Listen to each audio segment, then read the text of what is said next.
유튜브 실행하고 유탐사 검색하고 유탐사 클릭하고 구독 누르고 영상 선택하고 알림 설정하고 전체 설정 꼭 좋아요 누르기 하시면 유탐사가 널리 알려집니다. 네, 시청자 여러분 안녕하십니까. 뉴탐사 인사이트입니다. 오늘 초대 손님은 최근에 보석으로 석방되고 난 뒤에 연일 핵사이다 발언으로 우리 민주 진보 개혁 진영에 나아갈 길을 밝혀주고 계신 분이죠. 우리 소나무당의 송영길 대표님 나오셨습니다. 네, 안녕하십니까. 송영길입니다. 네. 네, 그리고 저하고 함께 진행할 우리 김시봉 기자도 함께 자리했습니다. 안녕하세요. 김시봉 기자입니다. 네. 또 송 대표님 저희 뉴탐사 이 스튜디오에는 처음 나오셨죠? 네, 그렇습니다. 예. 저는 이 스튜디오에 꼭 모시고 싶었는데 워낙 이 감옥에 이 갇혀 있는 기간이 길어지다 보니까 언제 우리 송 대표님을 우리 스튜디오에 모실까 했는데 결국은 어렵게 일단 보석 석방으로 나오셨어요. 예. 요즘은 어떻게 지내십니까? 일단 재판이 9월 17일로 연기가 돼서 네. 재판 준비도 하고 또 유튜브에 출연 가끔 하고 또 많은 사람들을 만나서 이야기를 듣고 있습니다. 네네. 어떤 제 주된 고민은 이재명 정부 성공을 위해서 지금 트럼프 대통령과 이재명 대통령 간에 어떻게 접촉점을 만들어 볼까 이 점이 계속 고민하고 공부하고 있습니다. 그러면 우리 저 송 대표님이 얘기하면은 이 사진을 사실상 빼놓고 얘기할 수가 없어요. 이거 참 많은 분들이 기억하고 있는 사진인데 오늘의 이제 그 이재명을 있게 했었던 많은 사람들이 있지만 저마다 내가 이재명을 만들었다고 얘기하지만 저는 이 사진을 정말 잊을 수가 없습니다. 네. 네, 이재명 대표를 지킨 사람들 하면은 가장 먼저 또 이렇게 생각이 날 수밖에 없는 사진과 장면이어서 준비해봤고요. 네. 근데 지금 많은 사람들은 저 사진은 온데간도 없고 오로지 머릿속에 돈봉투 사건만 지금 아마 기억이 될 것 같아요. 네. 많이 좀 속상하시죠? 괜찮습니다. 아니 저는 저런 장면들 때문에 가장 먼저 이제 검찰 수사 이제 보복 수사를 당해서 생긴 게 이 돈봉투 수사가 아닌가 싶습니다. 20대 대선 당시죠. 사진 몇 장 더 보겠습니다. 네. 이때는 이제 송영길 대표님께서 이제 서울시장 후보로 나가시고 이건 서울시장 후보로 출마했을 때. 이재명 대통령께서 당시에 계양구 재보궐선거로 네, 이제 네. 나왔을 때 모습인데요. 이때 모습도 되게 사진이 제가 이제 찾으려고 찾은 건 아닌데 그냥 나오더라고요. 네. 그래서 이제 같이 가져와 봤습니다. 한 장 더 보여드릴까요, 사진? 이때 기억나십니까? 네, 기억납니다. 저희 계양구 아라뱃길에서 모여가지고 계양 발전과 서울 발전에서 김포공항 이전 프로젝트를 서로 같이 이제 발표했던 것인데 사실 김포공항 이전 프로젝트는 서울시장 선거에 저한테 도움은 별로 안 됐고 우리 이재명 후보에게는 큰 도움이 됐죠. 네. 근데 사실 이재명 대통령이 그 대선에 낙선하고 난 뒤에 그 당 대표 뭐 출마하는 문제라든지 아니면 저 계양을 보선에 이제 출마하는 문제를 놓고 근데 민주당 내부에서 사실 좀 말들이 많았죠. 말들이 많았지 않습니까? 그 당시 송 대표님 입장은 어땠습니까? 그때 아마 민주당의 대다수들은 대선에 패배하고 나니까 이제 끝났다 이재명은 대선 패배의 책임을 지고 송영길도 즉각 사퇴하고 이재명 후보도 이제 현역 국회의원이 아니기 때문에 검찰에 의해서 구속될 거다. 그러면 당권은 우리가 갖는다. 아마 이렇게 다 생각을 했을 것 같아요. 그래서 저로서는 대선 패배하고 나서 사실 굳이 내가 사표를 내야 되는가. 이재명 후보께서는 사표 내지 마십시오 대표님. 아니 뭘 잘못했습니까. 머리에 망치를 맞아가면서 그렇게 열심히 뛴 대표도 없는데 근데 그냥 제가 딱 대선 끝나고 최고위원 딱 열자마자 이낙연 쪽 그 최고위원들이 무조건 사표 내야 된다. 질래야 질 수 없는 선거를 졌다. 이렇게 강모 최고위원이 말해서 전 속으로 그렇게 생각했어요. 야 정말 제대로 대선 때 뛰지도 않았던 사람들이 죽으라고 뛰어서 그래도 0.73%까지 좁혀놓은 대표를 이렇게 몰아세우는구나. 그렇지만 구차한 변명하기 싫고 그냥 사표 냈고요. 사표 내고 저는 사찰들을 돌면서 좀 돌이켜보는 시간을 가졌는데 그때 우리 개딸들이 막 대거 입당하면서 이재명 지키자 이런 분위기가 나왔잖아요. 그래서 저는 서울시장 선거 출마할 사람이 별로 없었어요. 박주민 의원도 좀 주춤거렸고 다 이길 가능성이 없었으니까. 그때 이재명 후보께서는 나한테 경기도지사를 출마하는 게 어떻겠냐 이렇게 제안을 했어요. 근데 저는 그때 김동연을 만나봤더니 자기는 서울시장 출마할 생각이 전혀 없고 경기도지사 아니면 안 한다 그래서 경기도지사 하고 어렵지만 내가 서울시장 나가 싸우겠다 이렇게 생각을 한 거죠. 그 당시에 이제 서울시장 출마할 때는 뭐 승리를 뭐 확신해서라기보다는 그렇죠. 예. 뭔가 우리 당이 체면이 아니다. 서울시장 나갈 사람이 하나도 없었으니까. 근데 이쪽에서 한쪽에서는 이제 이낙연 추대론이 나왔어요. 무슨 이낙연 추대론이냐. 그냥 경선합시다 이낙연. 근데 당시 지도부가 다 뭐 말은 거명하지 않겠습니다만 전부 송영길에 대해서 부정적이었고 심지어 이원옥 의원인가요? 그 전략공천위원장으로 저를 후보 측에서 아예 송영길을 그냥 해고시켜버렸죠. 부적절자라고. 이 정도로. 그러니까 그때 이재명 그 후보의 이 국회 복귀를 반대하는 세력이 이재명을 직접 공격하기는 어려우니까 송영길 서울시장 반대론으로 다 분위기가 몰아졌던 거 아닙니까? 송영길이 서울시장 나오는 순간 계양구로 이재명이 간다. 이거 다 동전의 양면이었기 때문에 이재명 후보 출마도 부정적인 발언이 나왔지만 직접 공격이 어려우니까 저를 공격했던 거죠. 그래도 어쨌든 다시 이재명 그 대통령이 대선 패배에 이제 그 아픔을 뒤로하고 다시 재기할 수 있는 어떻게 보면 그런 차원에서 발판을 우리 송영길 대표님이 말을 열어주셨던 게 아닌가. 사실 뭐 그냥 인천 계양을 계속 뭐 그냥 국회의원으로 갈 수도 있었잖아요. 근데 결국은 그 계양을 그 지역구를 이재명 대표를 위해서 양보하고 또 아무도 선뜻 가려고 하지 않은 그 당시는 뭐 서울시장은 험지였단 말이에요. 거기에 뛰어드셨고. 사실 그때 제가 처음 송 대표님 그 서울시장 나가셨을 때 제가 캠프 가서 이제 뵀었는데 그때 뭐 영기리보이 뭐 그리고 키우시는 그 반려견 그리고 또 이제 청년들이 뭐 이재명을 지켜야 한다라고 이제 당원으로 들어왔던 민주당의 많은 청년들이 엄청 이제 환호를 했거든요. 이제 송영길 대표님이 어떤 분인가라는 걸 이제 많이 알게 되는 좀 그 저와 같은 세대에서는 좀 그런 계기가 되기도 했습니다. 그리고 서울시장 출마하게 된 계기가 이동영 그 유튜브 이동영 TV 분이 최초로 거기에 제안했죠. 그러니까 이 일석이조가 된다. 송영길을 서울시장으로 보내고 거기에 이재명 대표를 이제 데려와야 된다. 이걸 제시했고 이것에 대해서 개딸들이 호응하면서 저한테 서울시장 나가라고 제 통장으로 막 그 수천 명이 뭐 후원금을 보내고 막 이렇게 분위기를 만든 거죠. 저도 처음에는 이제 고민을 했는데 만약에 그때 이재명 후보가 대표가 이 계양구로 안 왔다면 그때 지도부가 아마 지금 안철수 지역구 성남 분당에다 전략공천 해버렸을 거예요. 그럼 그때 분위기로는 그 분당의 분위기 성남시장을 지냈던 이재명 후보로서는 당 지도부가 안철수와 싸우라고 공천하면 그거를 거부할 수가 없잖아요. 그 거부하면 비겁한 사람이 되니까. 그러면 나가서 그때는 100% 떨어질 가능성이 높았습니다. 바로 대선 직전이었고 그러면 정치적으로 사망이고 바로 구속이 됐을 겁니다. 그래서 나는 이것은 용납될 수 없는 일이다. 안철수는 그때 막 나랑 붙자고 막 그냥 막 폼 잡고 그랬어요. 그래서 이 대선 진 것도 억울한데 이 대선 때 제대로 뛰지도 않았던 이런 세력들이 이 기회에 아예 이재명을 영영 그냥 정치에서 퇴출시키려고 그 이 검찰 독재 정권의 그 칼날에 이걸 내놓으라는 것은 용납될 수 없어서 계양구로 와야 이길 수 있다 이렇게 생각한 거죠.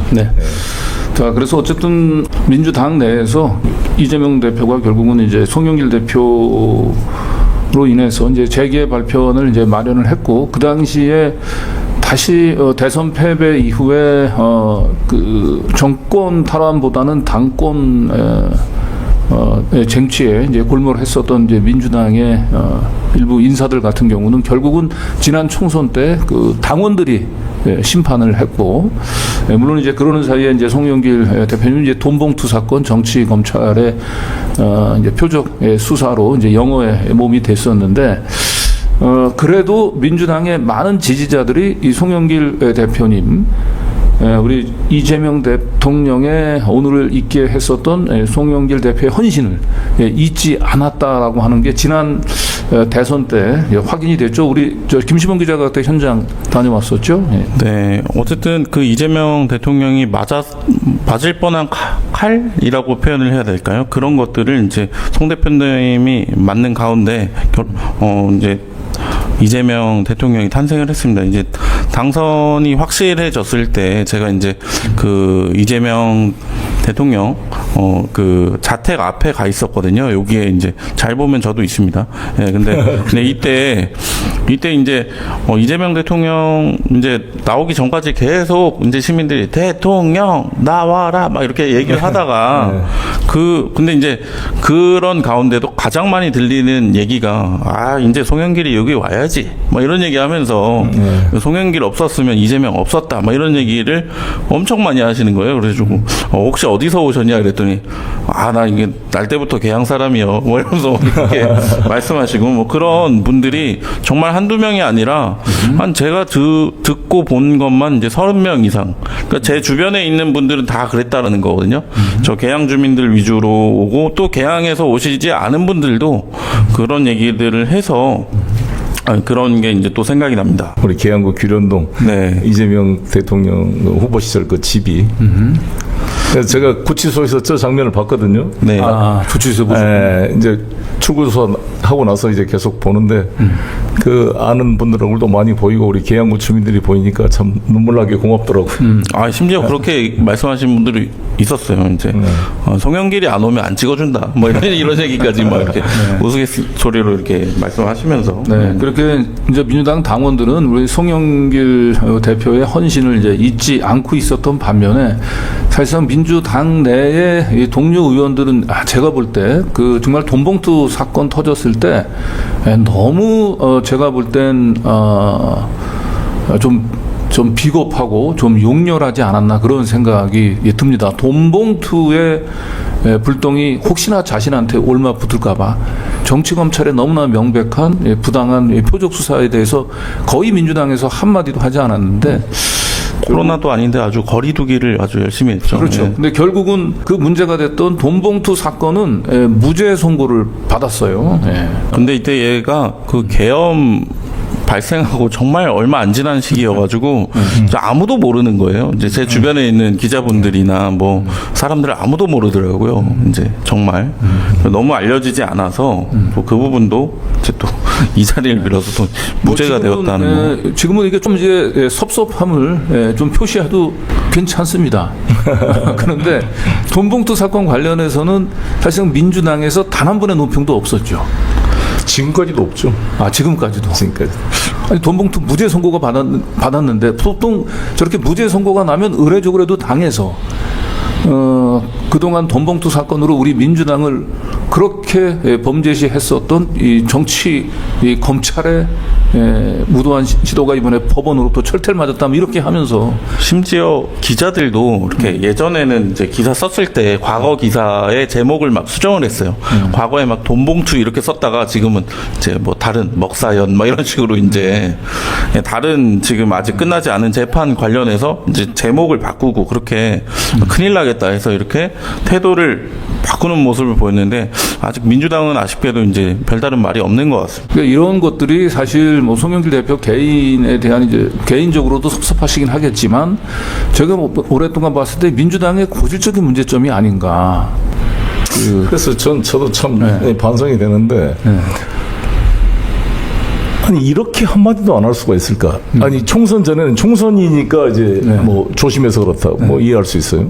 뭐 총선 끝나고 완전히 이겼는데도 그 수많은 일주일에 월수금 3번 하는 최고위원 회의가 생중계되는데 최고위원 중에 누구 하나도 송영길을 언급하는 사람이 없어요. 거의 투명 인간.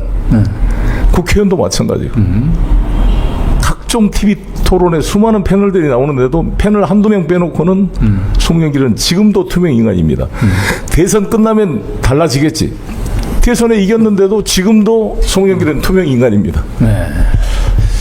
그래도 저는 이제 많은 우리 당원들 또 우리 민주당원들 지지자들께서 저한테 격려를 해 주시니까 버티고 있고 뭐 그러려니 그럽니다. 지금 뭐 서운한 생각도 없고. 네, 이 대목에서 과거에 우리 노무현 대통령이 했던 얘기 한마디 떠올리지 않을 수 없습니다. 성공하고 싶으면 의리 있는 사람이 되십시오라고 하는 얘기. 예.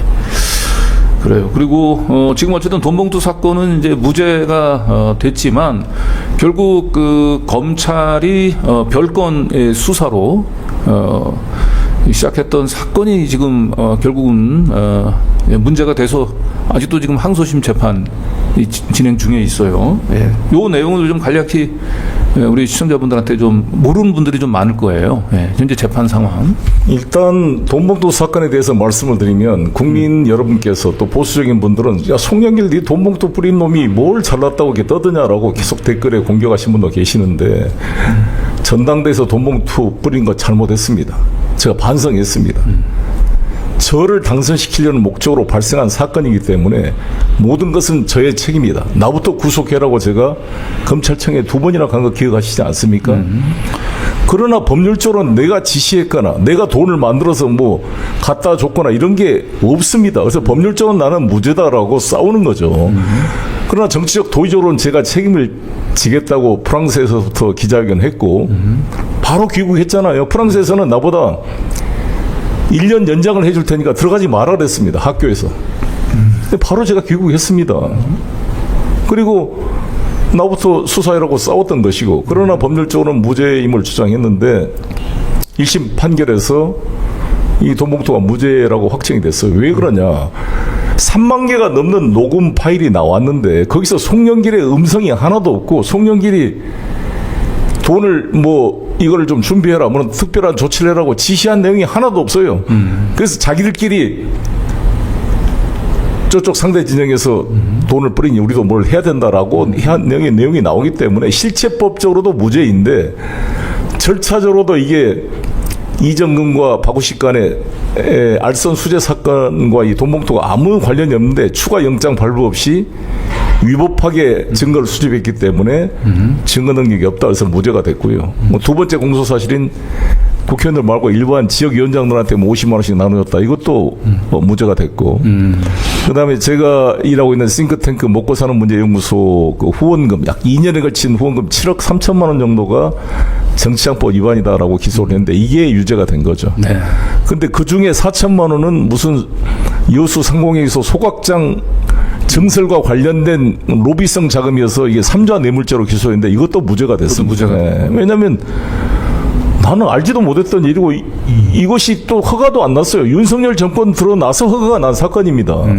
그럼 일반 내 보좌관이나 비서관들이 수많은 민원들 들어보고 알아볼 수 있는 것이지. 그게 뇌물죄면은 대한민국 정치인 중에 살아남은 사람이 누가 있습니까? 네. 내가 이런 말도 했어요. 판사님한테. 내가 명색이 민주당 집권당의 대표였고 당시 국토교통부 장관 노형욱이가 내 광주에 같은 동기고 연세대학교 동기로서 40년 친구다.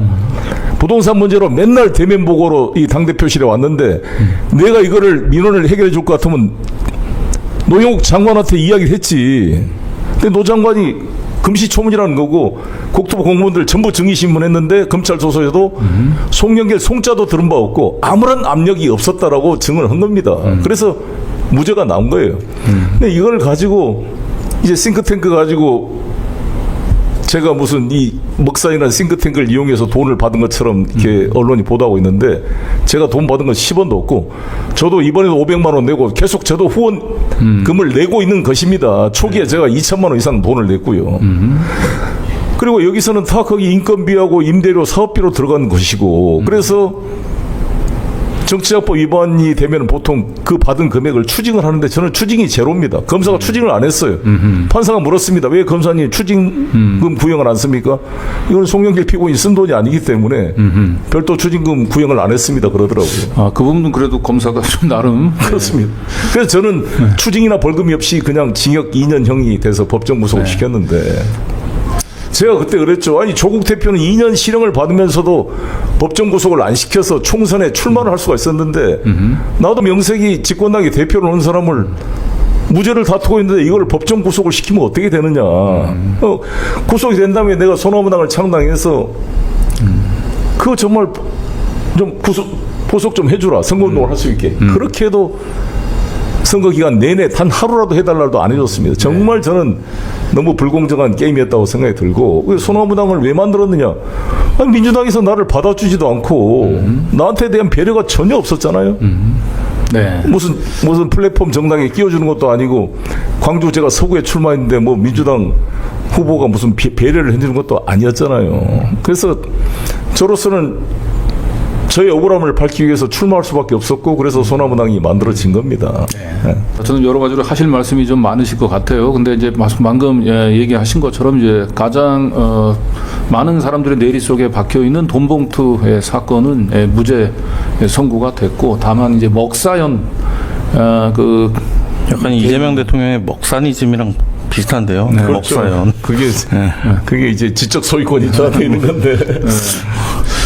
그러니까 사실 정치인들 따지면 그 본인하고 이렇게 그 연계되어 있는 여러 가지 이제 민간 연구소나 단체들이 항상 있잖아요. 예. 다 있습니다. 그래서 나경원, 윤석열 뭐 다 있었죠. 그러니까 그런 단체나 연구소에 그 후원한 후원금을 이렇게 정치자금법 위반으로 몰면 뭐 이 국회의원 300명 중에 과연 얼마나 몇 명이나 자유로울 수 있을까 이제 의문을 이제 제기하고 싶고 일단 그 부분들은 항소심에서 또 잘 다퉈서 반드시 저는 이제 뭐 무죄 꼭 이제 선고되리라고 이렇게 기대하고 또 응원드립니다. 그런데 이제 이 감옥에 갇힌 게 꼭 무조건 개인의 또 정치인의 삶에 있어서 마이너스만은 아닌 것 같아요. 또 거기서 얻은 것도 있을 것 같고. 그렇습니다. 네. 근데 이제 최근에 윤석열 구치소 생활하면서 너무나 좀 말이 안 되는 지금 어리광을 지금 부리고 있는 것 같아서 구치소 선배로서 좀 한 말씀을 좀 묻지 않을 수가 없네요. 그래서 오늘 갑자기 구치소 선배가 됐어요. 그래서 저는 후배 둔 적이 없는데. 원래는 저한테도 이제 옥중 편지를 가끔 보내면서 윤석열을 다시 한번 이 서울 구치소에서 만날 수 있으면 좋겠다 이런 얘기를 그때 하시기로 했잖아요.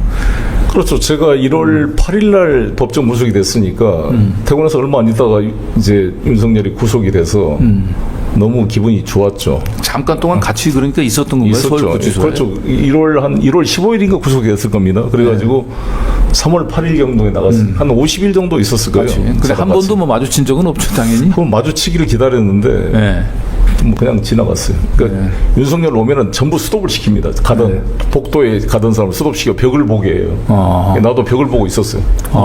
내가 이 피 검사로 이게 그 병동에 가서 피 뽑고 돌아온 길인데 갑자기 스톱 그러더라고요. 다 스톱하세요 그러더니 다 벽 보고 섰어요 그러더라고요. 보통 이제 남자들이 갈 때 여성 수용자들이 가면은 다 스톱시켜서 벽 보게 합니다. 여성들을 보지 못하도록. 근데 뭐 윤석열이 오는 것 같아요. 온다 그래요. 교도관 물어보니까. 근데 그래서 내가 보고 있다가 이쪽으로 지나가면은 몸을 돌려가지고 윤봉길이 홍콩공원에서 도시락 폭탄 던지는 심정으로 이놈의 새끼가 이 내란 속에 내가 한마디 호통을 치려고 단단히 준비를 하고 있었는데 내 쪽으로 뭐 다른 쪽 복도로 가버려서 조우를 못했습니다. 아주 아쉬웠고. 많이 아쉽군요. 마지막 그 헌재 탄핵 심판 그 최후 진술 한 거를 내가 이제 텔레비로 봤어요. 텔레비전으로 저기 9시까지 TV가 나오니까. 그 보고 너무 화가 나서 내가 창문 열고 1층에 있었거든요, 윤석열이. 내가 3층에 있었고. 같은 그 사동에 있었고. 바로 옆동, 바로 같은 동은 아닌데 내가 4동 3층, 걔가 5동 1층이었어요. 옆에가 있어서 붙어 있으니까요. 그래서 제가 3층에. 3층에서 창문 열고 야, 내란 속의 윤석열이라고 그냥 크게 고함을 쳤는데 들었는지 모르겠습니다. 밤중에? 네, 밤중에. 그리고 제가 한번 유튜브에서 이야기했습니다만 이게 화장실 대변 볼 때마다 물 내리면서 이놈의 새끼야 물 내려간다 성렬아 내가 이제 한 번씩 외치고 그랬습니다. 그랬는데 그냥 딱 나가버리고 나니까 너무 힘들었어요. 그렇죠. 야 이거 지기현 판사 그 판결도 황당했고 그 심우정이라는 친구가 즉시 항고도 안 오고 그러니까 이 정말 죽일 놈들이구나. 그래서 나 심우정 그때 이놈의 새끼 용서하지 않겠다는 생각이 들더라고요. 그놈이 내 연수원 동기인데 이놈 이런 짓을 하려고 이놈 그 했는가 싶어서 정말 너무 화가 나가지고요. 꼭 이번에 특검에서 이 심우정이를 죄를 밝혔으면 좋겠습니다. 마약 사범 풀어준 것도 그러고 저희 마약 수사를 방해했다는 거 아닙니까? 인천지검장 시절에. 네. 근데 이번에 윤석열 반란 수계를 그렇게 풀어준데 기여한 것들을 보면 아크로비스타에 바로 시동에 살잖아요. 네. 시무장이가. 바로 둘이 완전히 공범 관계다 이렇게 생각이 듭니다. 네, 어쨌든 뭐 원치 않는 이 수감 생활을 뭐 하게 됐지만은 윤석열 이 구치소 안에서 뭐 생활하는 또 과정을 또 같이 뭐 직접 마주하진 못했지만 그때 직접 경험을 하셨고 또 저는 뭐 감옥에서 더 강해져서 나오셨다고 보는데 그렇다고 다시 들어가지는 마시기 바랍니다. 제가 궁금한 건 네. 그럼 너무 윤석열이 힘들다라고 얘기를 하고 있으니까 진짜 거기가 진짜 인권의 사각지대일 정도로 힘든가? 뭐 이렇게 뭐 방도 너무 좁고 덥고 뭐 이제 너무 말이 많지 않습니까? 어떻게 생각하십니까? 너무 징징거리는데 그 정도로 이제 열악한가? 심평, 윤석열 두 분한테 제가 공개적으로 질문합니다. 심평 이분도 유신 독재 시절에 서울법대를 다니면서 경북고등학교 TK의 전형 아닙니까? 경북고 서울법대 출신의 맞아요. 그 TK 군사독재 정권에서 아무런 문제의식도 없이 무슨 학생운동한 것도 아니고 판사가 돼서 잘 먹고 잘 살다가 뭘 당신이 고통을 알았어요? 유신 독재 때 그 긴급조치에 구속되고 고문당한 사람들 당신이 그때 인권 문제 한 번이라도 이야기해 본 적 있습니까? 나는 1985년도 1월에 구속돼서 그 추운 겨울날 서울시 서대문구 현조동 101번지 당시 서울구치소 0.75평 독방에서 뺑기통 오줌통 놔두고 거기서 살았습니다. 생쥐가 발 위를 지나가고 그랬어요. 다 그렇게 우리 학생들이 살고 노동자들이 싸워서 서울구치소가 그나마 이렇게 수세식으로 바뀌고 시설이 개선된 것입니다. 저는 90년도 때는 남산 지하실에서 영장 없이 체포돼가지고 한 달 동안 두들겨 맞고 고문당했습니다. 그때 시절에 뭐 했어요, 당신들? 판사하지 않았어요, 심평 당신은? 지금 서울구치소는 당시 서대문구 구치소에 비해서는 천국입니다, 천국. 수세식 변소 다 있고, 선풍기 있고, 텔레비전 나오고, 신문 다 볼 수 있고, 책 다 볼 수가 있고, 뭔 지적 활동이 안 된다는 거예요. 저는 알코올 중독으로 이미 지적 활동 능력이 현저하게 저하된 거 아닙니까, 윤석열은? 그런 말을 하고 싶고, 심평이 갔다 와서 한 이야기 보니까 어이가 없습니다.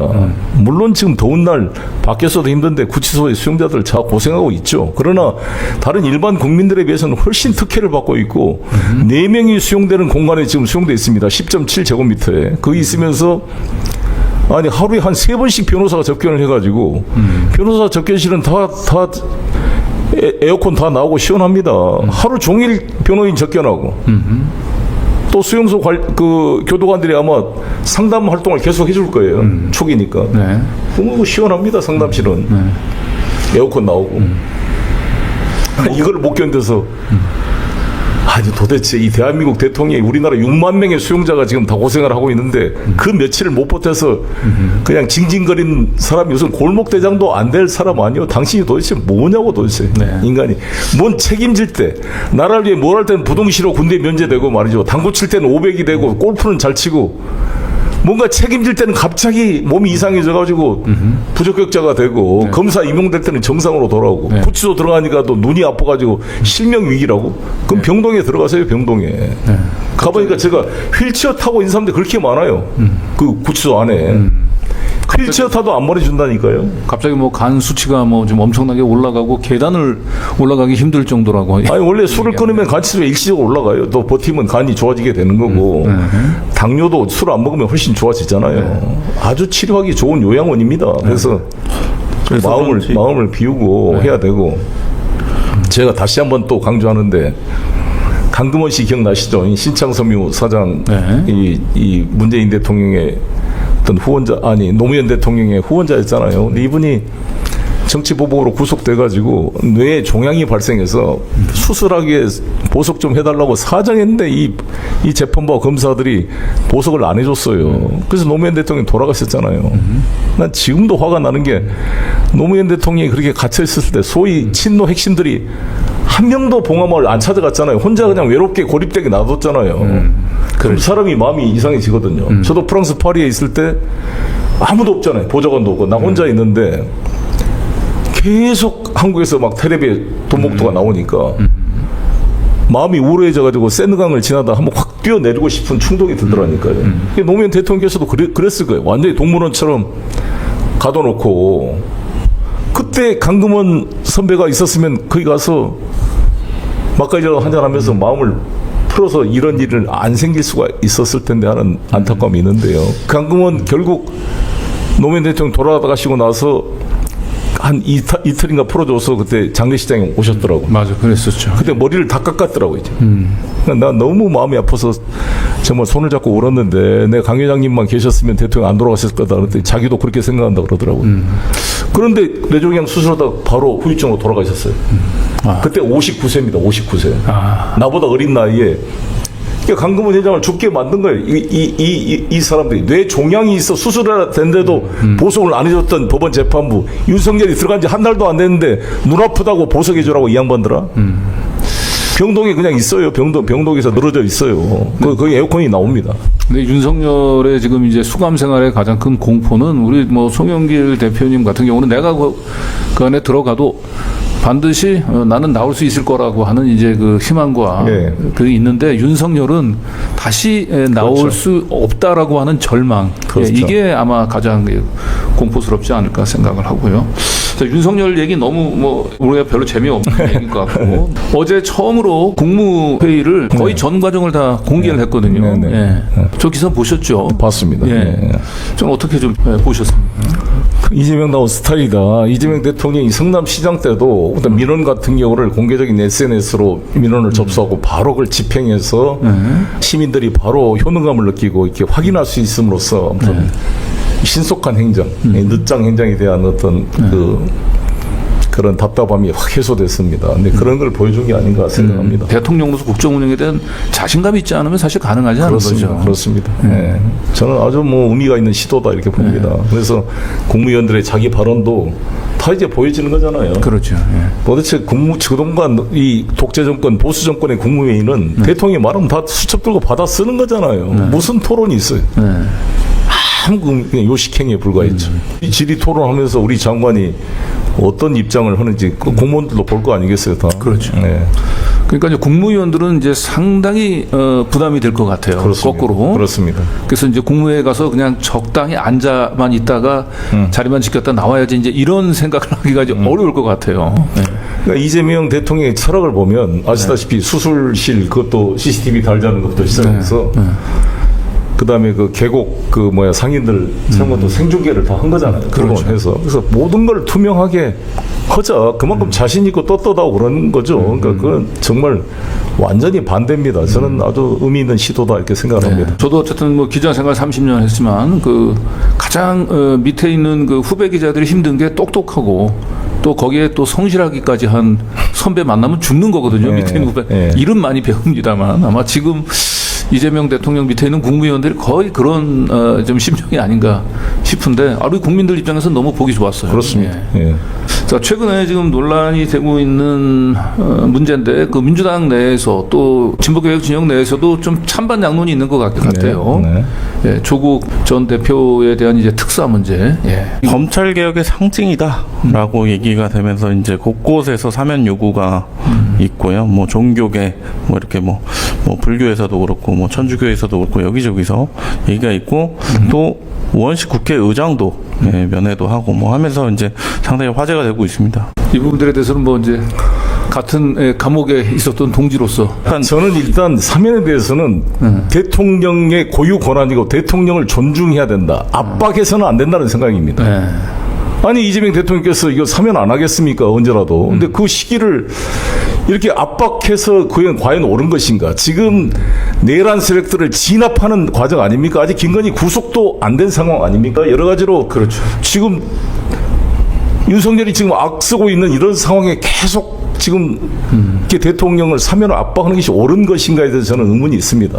뭐 저도 지금 재판받고 있는데 저는 기본 입장이 대통령한테 부담 주지 않는다. 내 문제는 내가 해결한다. 이런 생각을 하고 있습니다.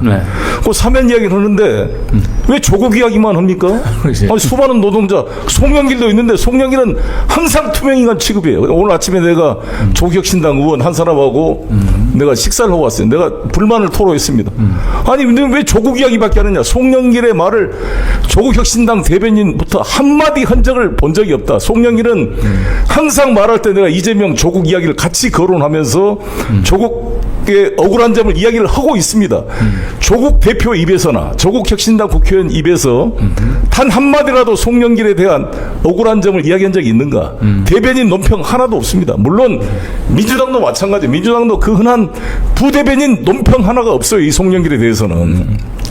진짜 뭐 이게 무슨 홍길동도 아니고 이게 무슨 이게 투명인간 아니고 이런 답답함이 있습니다. 네. 그래서 저는 이건 어떤 개인의 문제가 아니라 지금 검찰의 잘못된 정책 기소 전체를 정성호 장관께서 태스크포스 팀을 만들어서 다 같이 스크린을 해봐야 됩니다. 그렇지 않습니까? 누구 조국이나 송영길 개인의 문제가 아니라 이걸 보고 저는 이 대통령을 압박하는 모습이 아니라 대통령께서 언젠가 정치적 결단을 하시겠죠. 그거를 대통령 고유권을 놔둬야지 대통령께 막 몰아붙여서 하는 게 도대체 무슨 도움이 있을 것인가, 도움이 될 것인가에 대해서 의문이 있습니다. 지금 단계는 저도 고통스럽죠. 저의 기본 뭐냐, 나를 죽여도 좋다. 대신 윤석열 내란 세력을 확실하게 진압해라. 내 고통을 지금 빨리 풀어내려고 내란 세력 진압에 타협을 해서는 안 된다는 게 저는 기본 생각이기 때문에 네. 그런 관점에서 저는 생각하고 있습니다. 네, 잘 알겠습니다.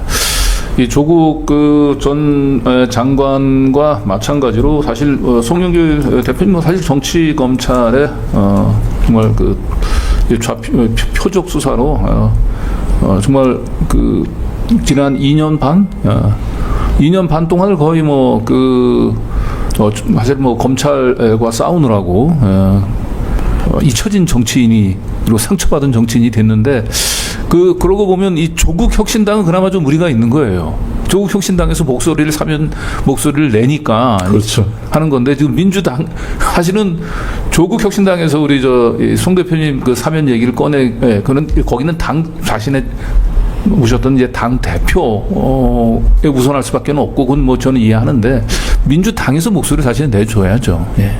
그렇습니다. 지금 당대표가 나온 정청래 박찬대 두 분 공개적으로 한 번 뭘 저희들 거론한 적이 있었습니까? 저는 넘어가야죠. 네. 네, 민주당에서도 김동연 경기도지사, 고민정 의원 등이 이렇게 조국 대표 만나고 왔다, 이러면서 얘기가 좀 나오고 있는데. 그렇죠. 나는 민주당 대표였던 사람, 조국은 민주당 당적을 가진 적이 한 번도 없는 사람을 저렇게 옹호하면서 이 김동연 지사님, 송영길이 그렇게 불가촉 천민입니까? 그러니까 그런 메시지 하나, 그렇게 보수로 남은 고생했다는 메시지 하나 안 보내고 말이죠. 참, 나 이게. 야, 이제 정치를 그렇게 해가지고 되는가 싶어요. 우리 김동연 지사님한테도. 아예 딱 끊어버리더라고, 완전. 메시지 보내도 씹어버리고. 참 무섭다, 이 정치가. 네.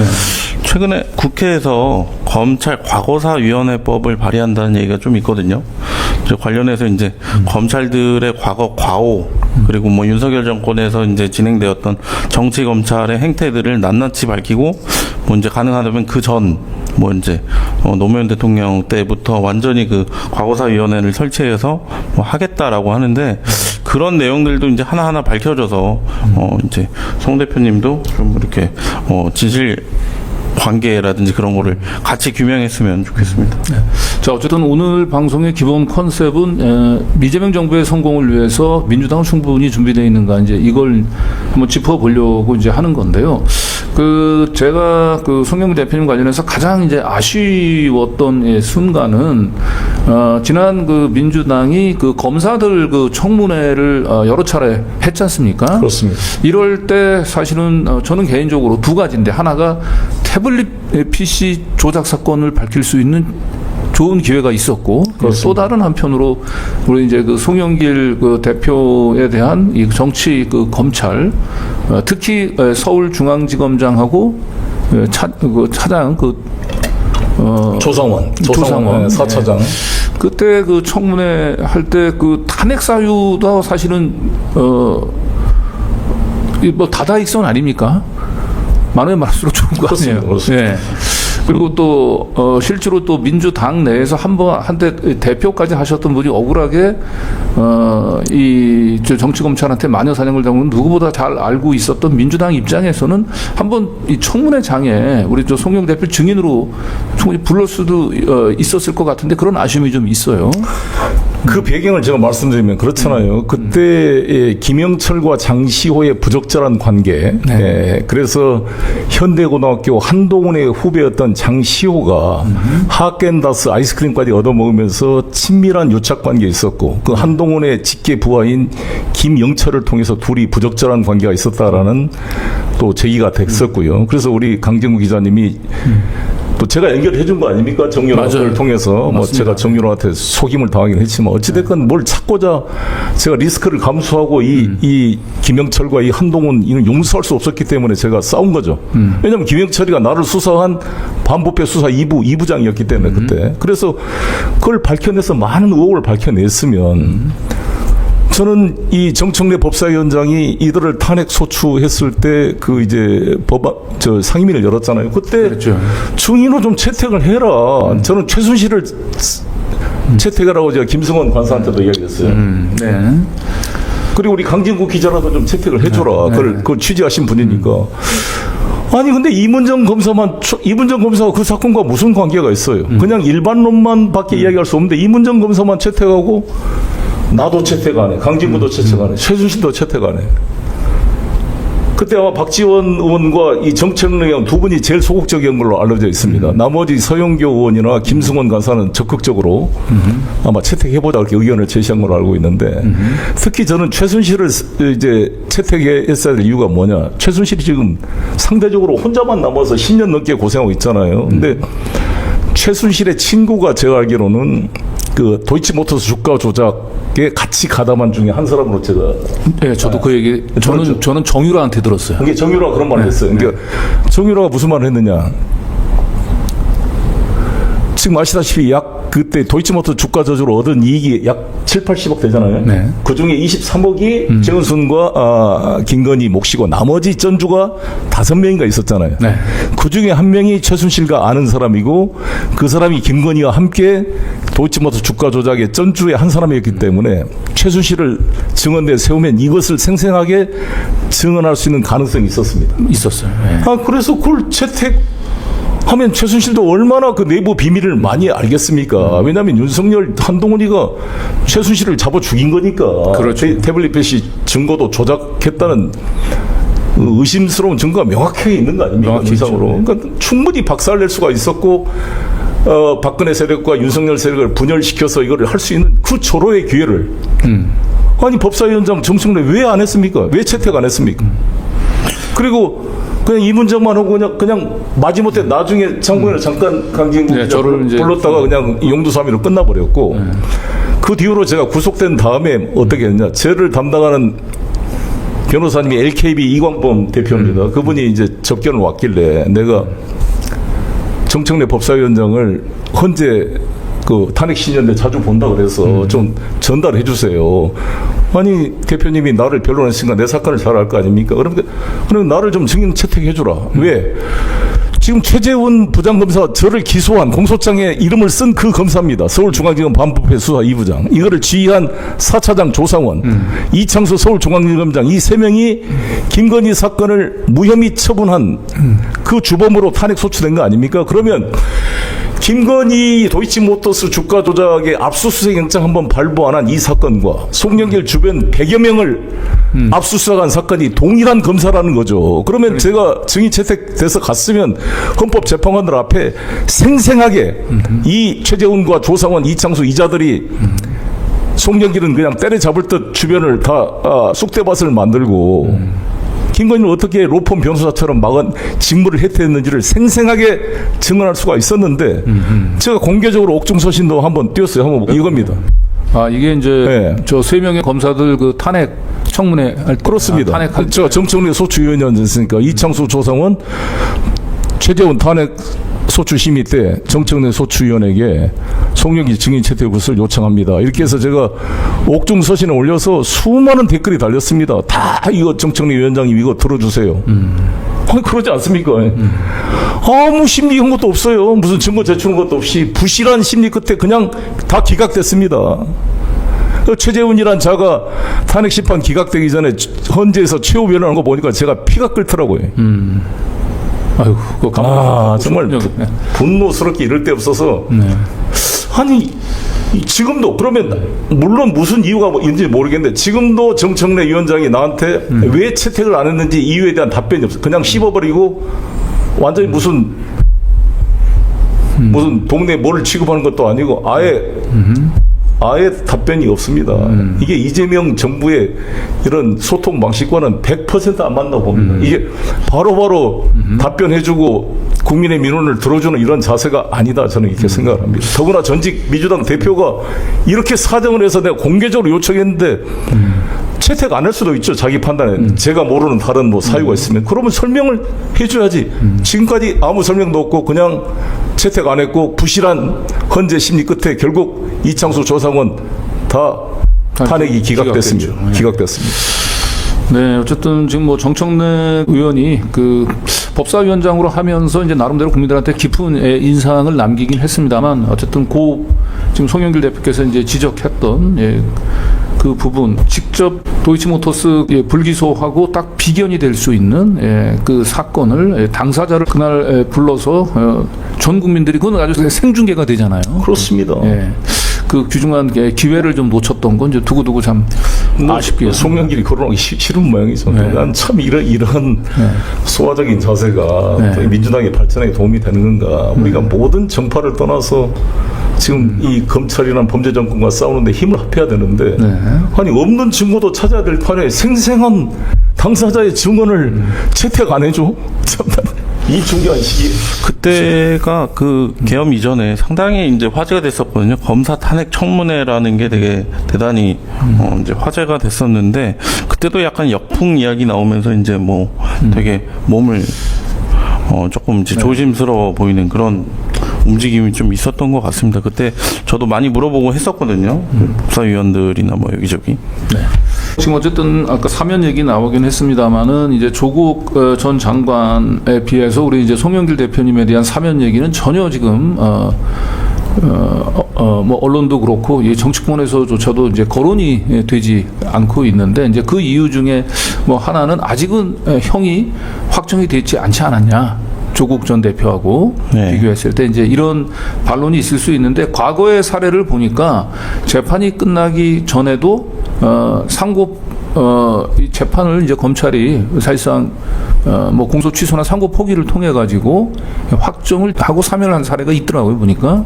네, 이게 이제 김관진, 김기춘 상고 포기하고 난 뒤에 아니 윤석열 대통령이 이제 설날에 특별 사면을 뭐 이제 주요 공직자 19명 뭐 형이 확정되지도 않았는데 뭐 사면 여부가 불투명했다 뭐 이런 사람들이 있는데 그냥 동시다발적으로 뭐 상고 포기하고 뭐 이렇게 되면서 다 풀려난 그런 사례입니다. 그러니까 김관진하고 김기춘은 수감이 안 됐던 모양이죠. 그러니까 결국으로 특히 김관진 하루도 안 살았군요. 참 이렇게 노골적으로 그러니까 미리 다 짜고 사면해 줄 테니까 상고 포기해라 이렇게 한 거죠.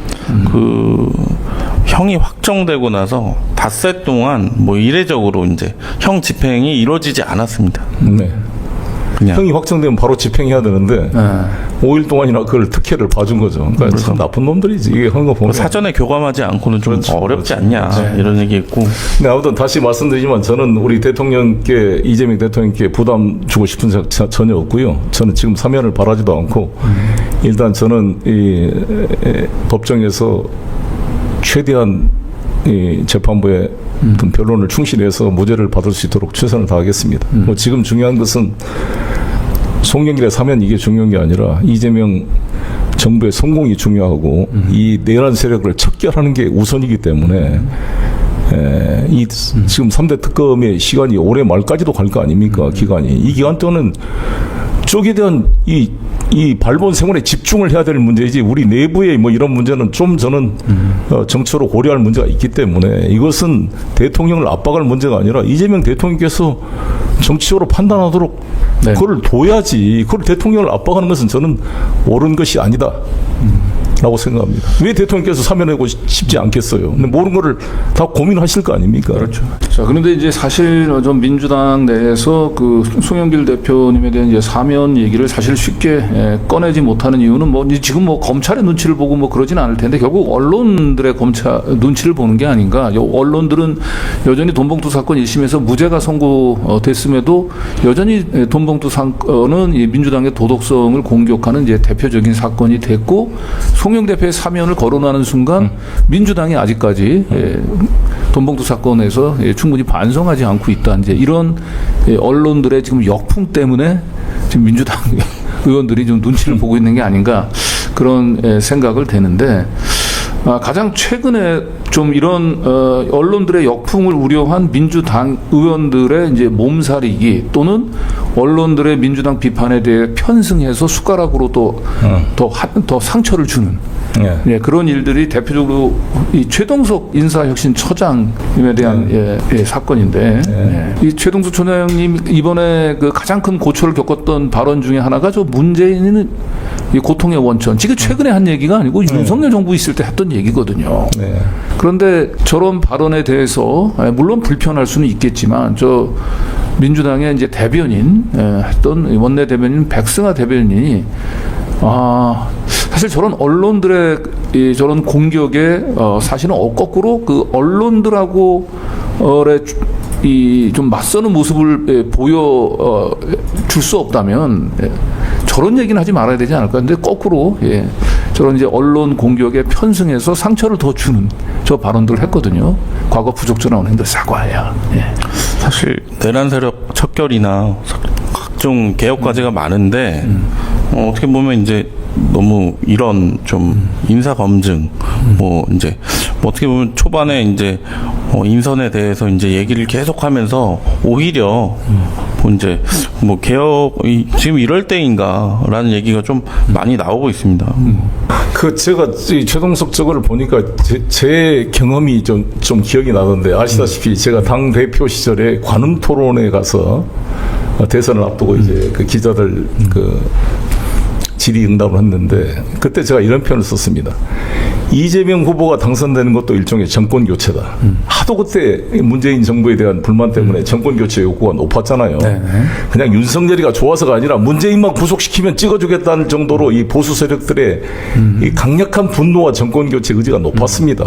물론 우리 지지자들은 문재인 대통령이 뭐 40%까지 지지가 나왔다 그러지만 그 우리 쪽들만의 이야기고 중간이나 이쪽 보면 엄청 분노가 높았어요. 그래서 저는 이재명이 되는 것도 일종의 정권 교체다 이런 표현을 썼거든요. 왜 이재명 후보가 문재인 정부에서 총리를 했습니까? 장관을 했습니까? 오히려 탄압을 받아서 선거법 위반으로 경기도지사직이 상실될 뻔했지 않습니까?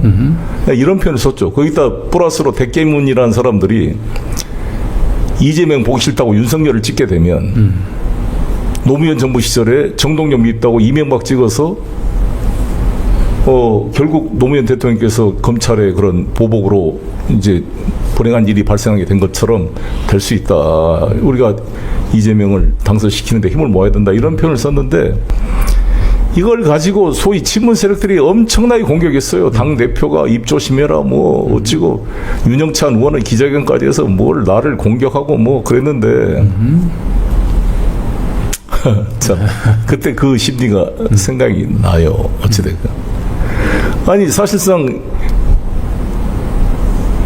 문재인 정부 하에서 문재인 대통령이 직접 하시는 건 아니지만 윤석열 검찰총장 체제하에서 이재명 후보를 허위사실 유포로 기소하고 뭐 해경국 뭐 해서 전해철이 고발하고 김영환이가 고발해서 대법원에서 사실 100만 원 이상이 나와서 의원직을 경기도지사직을 상실할 뻔했잖아요. 그걸 내가 이야기한 거죠. 그럼 부동산 문제에 뭔 책임이 있냐 그때 이재명 후보가 뭐 국회의원도 아니었는데.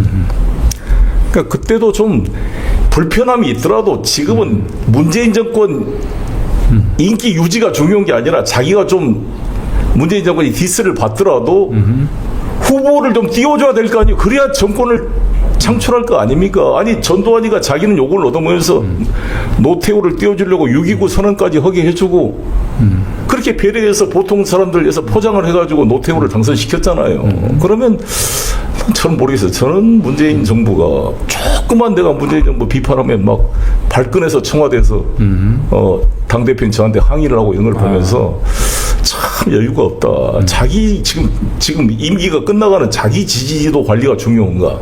아니면 자기가 약간 좀 억울한 점이 있더라도 이재명 후보를 좀 띄워주는 게 중요한가? 도대체 무엇이 중요한지를 모르는 사람들 아닌가? 저는 그런 아쉬움이 컸습니다. 그래서 내가 홍남기 해임도 그렇게 해임하자 그래도 해임도 안 하고 말이죠. 그다음에 탈원전도 속도 조절하자 그래도 그것도 안 해주고 부동산 종부세 양도세 이거 좀 완화시키자 안 하면 부동산 민심 때문에 못 이긴다. 제가 그래서 문재인 정부에 요구했던 게 세 가지잖아요. 부동산 세제 완화, 그다음에 탈원전 속도 조절, 그다음에 전국민 재난지원금. 이 세 개 중에 하나라도 제대로 해줬어도 저는 24만 표는 이기지 않았을까라는 아쉬움이 있습니다. 네. 저도 기억나는 게 청와대에서 이제 최고위직으로 이제 근무하셨던 분이 그 윤석열 정권이 들어서서 정말 고통받고 있는 그 상황에서 하신 말씀이 윤석열이 하는 걸 보라. 이제 못하지 않냐. 그래서 이제 우리가 문재인 정부가 얼마나 잘했는지 문재인 정권이 드러날 것이다 하고 되게 좋아하시던 그게 이제 제가 기자 입장에서 이제 대놓고 바로 앞에서 인터뷰하는 와중에 뭐라고는 말씀을 드리지 못하겠지만 참 이게 다른 세상을 살고 계시구나 이런 국민들은 너무 고통스러운데 아니 문재인 대통령께서 임기 끝나가지고 이제 나올 때 청와대 나오실 때였잖아요. 근데 제가 서울시장 후보였으니까 거기 현장에 갔어요. 뭐 지지자들이 많이 모였죠. 고생하셨다고 또 윤석열이 막 시간도 안 되고 같이 쫓아내다시피 했잖아요. 다 좋았는데 대통령께서 이제 많은 지지자들이 박수 치니까 좀 감정이 고양되셨는지 제가 다시 출마할까요? 그랬어요. 그랬죠. 기억나죠? 기억나죠. 나는 그걸 듣고 저 아연 실색을 했습니다. 지금 윤석열이 당선돼가지고 지금 검찰 독재에 대한 진짜 우려가 쌓였는데 그 지지 세력을 보고 내가 다시 출마할까요? 이런 말씀을 듣고 저게 과연 맞는 말씀일까? 억장이 무너졌습니다. 그래서 사실 뭐 문재인 그 대통령에 대한 그 윤석열 특히 그 독재 정권 치하에서 여러 가지 참 아쉬움이 많이 있었죠. 그래서 이제 문재인 전 대통령이 조금만 더 윤석열의 본질을 진작부터 일찍 깨달았다면 또 본인이 적절한 인사권을 통해서 그 검찰의 그 구태타를 저게 막았다면 뭐 이런 아쉬움 때문에 사실 문재인 대통령 원망하는 그런 목소리들이 많았잖아요. 사실 근데 그렇죠. 최동석 씨 같은 분들은 자유로운 그때 뭐 평론가로서 이런 말 할 수 있다고 넘어갈 문제지 이걸 가지고 막. 야, 그래서 제가 그때 관훈 토론을 했던 말이 가지고 이 친분들이 나를 공격했던 게 이게 상기가 되더라고요. 네, 그러셨겠네요. 한 이런 정도로 이렇게 불편한 소모적인 논쟁이 이어지면 사실 좀 문재인 전 대통령이 나서서 괜히 나에 대한 비판하는 문제는 나는 충분히 뭐 이해하고 감수한다. 내 문제를 가지고 자꾸 이게 너무 이렇게 민주당 내에서 소모적인 논쟁이 이어지기 않길 바란다라고 좀 말씀 한마디 하면 어떨까 싶기도 한데요. 뭐 그러실 필요 없죠. 괜히 그 있는 분 괜히 대통령 소환할 필요는 없고. 네. 아니 그러면 뭐 문 대통령이 직접 얘기 안 한다면 문 대통령을 모셨던 사람들이라도 그렇죠. 그러니까 민주당 지도부가 그렇게 일시적으로 이렇게 부하 내동하는 것은 좀 적절치 않은 것 같습니다. 네. 자, 그래요. 예, 이제 지금 아무래도 이제 그 다음에 이제 당 대표 이번 선거 문제를 가지고 조금 한번 이 얘기를 한번 좀 나눠보도록 할게요. 예. 지금 이제 8월 2일 전당대회 이제 당 대표 이제 선출 앞두고 있는데 이번에 우리 송영길 대표님은 뭐 당원은 아니죠, 지금 민주당 당원은? 그렇습니다. 저는 당대표 선거에 대해서 별로 제가 언급하는 것은 적절치가 않다고 생각이 들고요. 뭐 제가 민주당 당대표를 지냈지만 현재는 제가 소나무당 당대표로 있기 때문에 민주당 그 선거가 잘 성공적으로 마무리되기를 기대합니다. 네. 그런데 혹시 어제 토론은 보셨습니까? 아니, 좀 못 봤습니다. 네.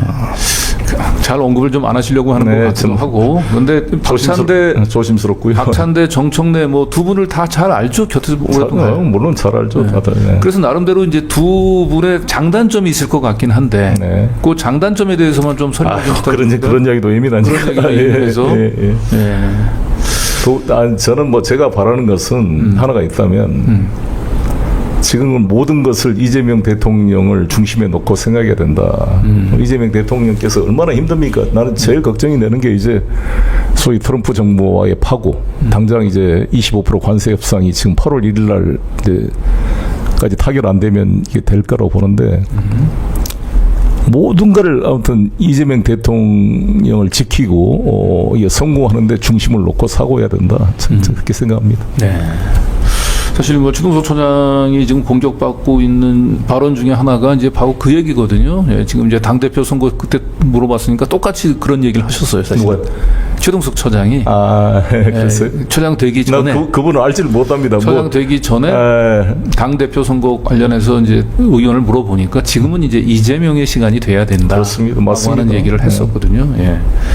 아니 그렇게 민주당 있을 때도 대통령 후보가 돼서도 그렇게 따돌림하고 배제하고 그 순환의 고통을 갖고 대통령이 됐는데 또 대통령이 돼서까지 또 그런 일을 겪게 해서는 안 된다. 지금은 우리 단순한 정파의 대표가 아니라 우리 대한민국 운명을 지금 책임지는 가장 중요한 헌법기관 아닙니까? 그러면 이재명 대통령을 지지하지 않으신 분이라 할지라도 이 기간 동안 이 대한민국의 국익이 지금 참 위험적인 상황에 있을 때 이 변동한 국제 정세에서 이 나라의 평화를 지키고 국가를 지키기 위하는데 전폭적으로 저는 힘을 모아야 된다. 네.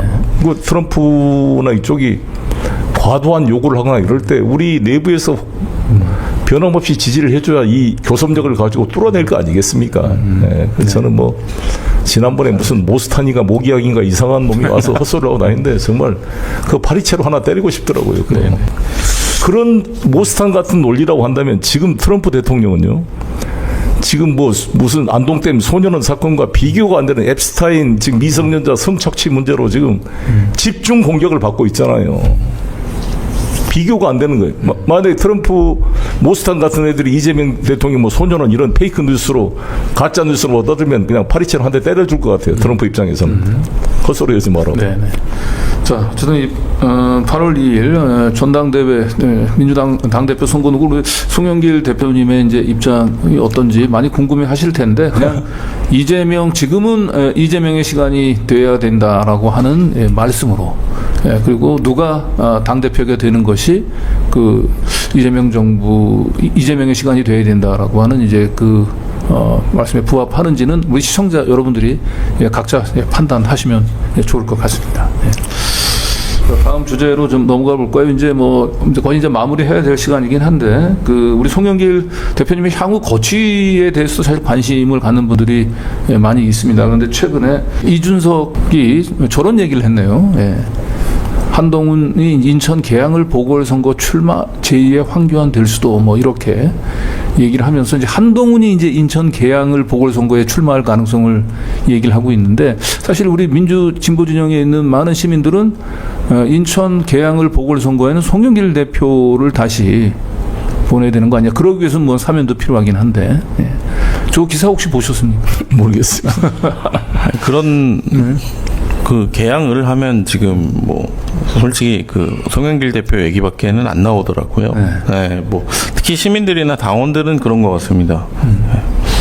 제가 얼마 전에 우연히 인천에 갔다가 제가 존경하는 지용택 생활문화재단 이사장님 만나 뵙고 가는 길에 인천일보 김신호 부사도 통화를 했는데 갑자기 오라 그래서 갔다고 응급결에 인터뷰를 했습니다만 저는 인천 시민들 특히 계양구 주민들에게 너무 감사하죠. 제가 전라도 고흥 출신인데 제가 아무런 연고도 없이 제가 1985년도에 노동자로 살겠다고 이제 내려왔던 거거든요. 제2의 인생이 됐고 거기서 결혼하고 애도 낳고 그랬는데 이 부족한 저를 5선 국회의원, 인천시장, 당대표까지 만들어줬는데 사실 우리 당원들한테는 설명을 했습니다만 전체 주민들에게 충분히 설명을 못 드린 채 계양구를 떠나게 됐고 또 인천을 떠나게 됐고 그래서 서운한 점이 많았어요.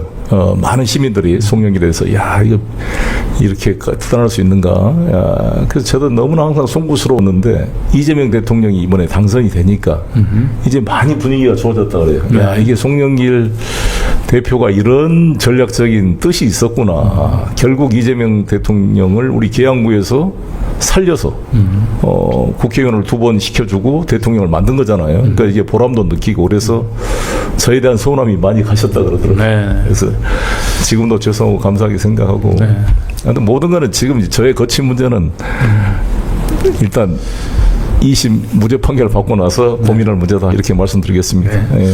어쨌든 계양을에 한동훈이 이번에 그 당대표 선거 이제 불출마하고 아마도 국회 보궐선거를 통해서 국회에 들어가고 싶어 할 것 같아요. 그래서 한동훈이 이제 계양을에 이제 출마할 가능성이 높은데 그러면 굉장히 계양을 보궐선거가 빅매치가 될 가능성이 높아서 아마 송영길 대표님의 이제 의지와 상관없이 계속 얘기가 거론이 될 것 같아요. 예. 그 부분은 좀 깊이 좀 고민을 좀 해주시기 바라고.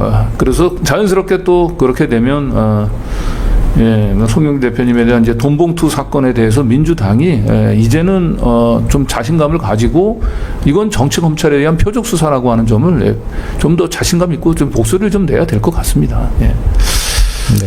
자, 그리고 이제 마지막으로 우리 송영길 대표님 사실은 이제 그 외교 안보 특히 이 4대 4강 외교 쪽에 사실 전문가시잖아요. 네. 근데 지금 이제 과거 어느 때보다도 굉장히 그 외교 안보적으로 좀 힘든 시기고 또 요즘 또 관세 협상에 대해서도 국민 관심사로 이제 대두되고 있는데 이제 마지막으로 이 부분들에 대한 의견을 한번 좀 여쭤보고 싶습니다. 지금 이재명 대통령 그리고 이재명 정부 지금 특히 대미 통상 외교 굉장히 위기의 순간인데 어떤 자세로 이 국난을 극복해야 될까 한 말씀 여쭤봅니다. 예, 지금 오늘 아마 지금 경제부총리 구인철 총리께서 미국으로 출국했을 것입니다. 예, 그래서 저는 이틀 남았는데 저는 트럼프 대통령의 실용주의적 접근이 우리 이재명 대통령과 서로 맞을 수 있다 이렇게 생각합니다.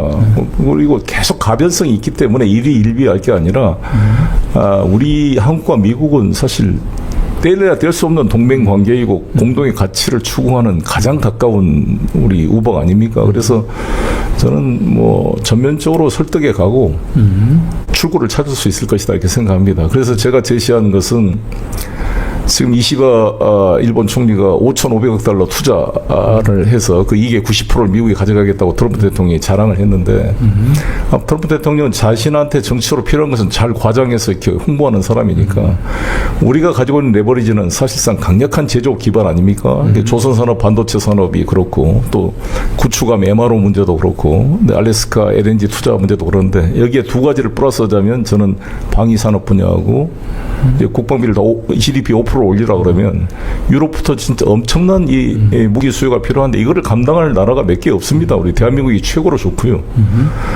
두 번째로는 원전입니다. 원전. 지금 트럼프 대통령이 원전을 현재 100기가와트를 400기가와트 4배로 늘리겠다고 발표를 했고 당장 웨스팅하우스한테 10개의 원전을 추가로 지금 지으라고 행정명령을 내렸습니다. 이걸 할 수 있는 실력을 갖춘 데는 대한민국 한수원, 두산 에너빌리티 같은 우리나라 원전 산업입니다.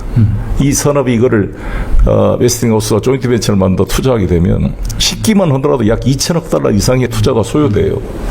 그러니까 이 분야에 대해서 우리 러시아, 중국이 주도하는 세계 원전 시장, 프랑스 EDF는 이 단가 경쟁에서 우리하고 비교가 안 됩니다. 그래서 우리가 체코에서 이길 수가 있었던 거고. 그래서 저는 SMR 분야, 스몰 모듈레이터 리액터라고 그러죠. SMR 소형 원자로 분야라든지 앞으로 북극 항로가 뚫어지게 되면 핵 추진 이 배가 더 필요해야 돼요. 이 CO2를 발생시키지 않는 이런 분야에서 이 선박에 탑재하는 소형 원자로 원자력 추진 함정, 핵 잠수함뿐만 아니라 이런 벌크선 같은 경우 LNG선도 마찬가지고요. 그런 분야에 우리가 한미 간에 협력할 게 엄청 많습니다. 저는 이런 레버리지를 좀 활용을 해서 협상에 했으면 좋겠다는 의사를 많이 제가 전달했는데 저는 이게 좀 활용될 수 있기를 기대하고 있습니다. 네. 마지막에 또 이렇게 이제 원전 기술 협조 문제 관련해서는 또 우리 원전 엑스파일 또 계속 해서 원전 안전을 강조하고 있는 우리 저 최 감독 그건 조금 얘기가 좀 의견이 좀 다를 수도 있을 것 같기는 한데 궁금한 게 하나 있는데 러시아랑 그 평양 모스크바 이제 직항이 열렸잖아요. 그래서 또 이게 상당히 화제인데 또 어떻게 생각하세요? 제가 지금 이 러시아 연방 하원의원 두마라죠. 두마 의장 볼로딘이 저하고 친구입니다. 오랜 친구가 돼서. 그러니까 러시아 그 친구 집에도 놀러 갔다 오고 그 양반도 여기 오면 뭐 나랑 항상 만나는데 볼로딘 이번 8월 15일 날 북한 평양에 그 광복절 러시아 그 축하 사절단 단장으로 평양을 방문합니다. 김정은과 회담을 하게 돼 있는데 제가 좀 자유로운 몸이면 모스크바 가서 볼로딘도 만나가지고 좀 여러 가지 상의하고 싶은 게 많은데 정부에서 그 러시아 뭐 특사로 파견하고 하는 거는 불가능한가요, 지금? 모르죠, 그건 알 수가. 뭐 대통령이 마음 먹으면 못할 게 뭐 있겠어요. 네.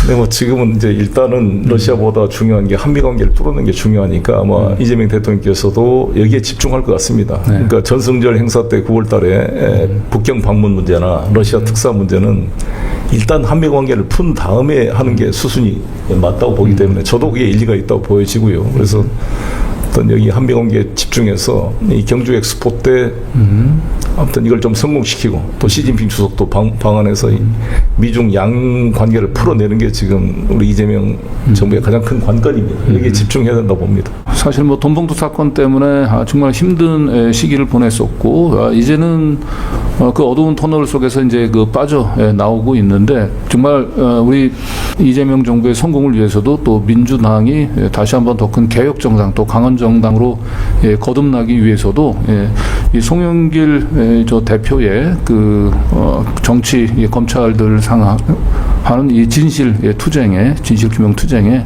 민주당이 조금 더 관심을 가져줄 것을 부탁하면서 뉴탐사를 위한 광고 말씀 전해드리면서 오늘 방송 마무리하겠습니다. 뉴탐사 구독, 좋아요, 알림 설정 부탁드리고 뉴탐사를 후원하는 또 다른 방법이죠. 뉴탐사몰 이용 부탁드립니다. 그리고 뉴탐사몰 직접 광고 문의 010-6508-0960이고요. 그리고 청진년의 가입도 후원 부탁드리겠습니다. 비트.ly.청진년 신한은행 140-013-938-655고요. 그리고 뉴탐사 정기회원 인터넷 주소창에 뉴탐사.org를 치시거나 아니면 포털 사이트에 키워드로 뉴탐사를 치고 들어오시면 월 1만 원 뉴탐사 정기회원이 되실 수 있습니다. 장시간 함께 시청해 주셔서 감사합니다. 오늘 뉴탐사 인사이트 여기서 마치고 다음 주에는 저희 우리 김상욱 의원이 오죠? 예, 뭐 민주당에서 가장 사랑받고 있는 이제 핫 인물인데요. 다음 주에 저희 뉴탐사 인사이트에서 김상욱 의원의 인사이트를 이제 만나실 수 있겠습니다. 네. 그럼 다음 주에 김상욱 의원과 함께 다시 뉴탐사 인사이트 찾아뵙겠습니다. 오늘 송영길 대표하고의 인사이트 시간 여기서 마무리하겠습니다. 네, 대표님 수고하셨습니다. 네. 네.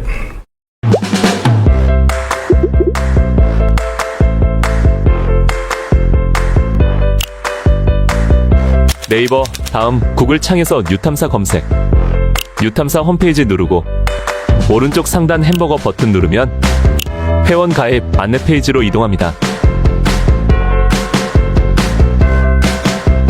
유튜브 앱 실행하고 뉴탐사 검색하고 뉴탐사 클릭하고 상단에 뉴탐사 회원 가입 링크 클릭하면 회원 가입 안내 페이지로 이동합니다. 자발적 구독료는 뉴탐사의 힘이 됩니다. 월 정기회원으로 뉴탐사를 도와주세요.